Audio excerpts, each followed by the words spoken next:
Hello বন্ধুরা, কেমন আছো সবাই? আশা করি সবাই অনেক ভালো আছো। আলহামদুলিল্লাহ, আমিও ভালো আছি। আজকে তোমাদের আমি তুলাডান্ডি মাছের ঝোল করে দেখামু বেগুন আর আলু দিয়ে। তো প্রথমে আমি মাছটারে নুন হলুদ মাখিয়া এবার বাজিয়ে নিতে আসি।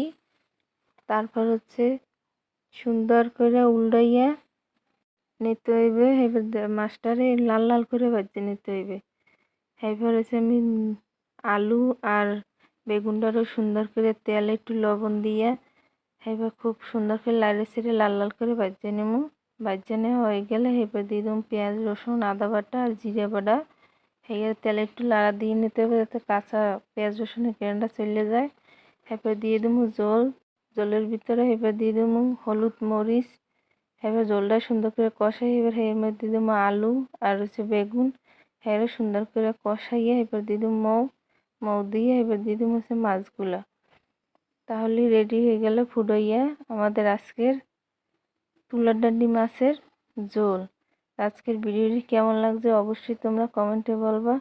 আর আমার চ্যানেলটি সাবস্ক্রাইব করে রাখবা যাতে পরবর্তী ভিডিও তোমার কাছে চলে যায়। ধন্যবাদ।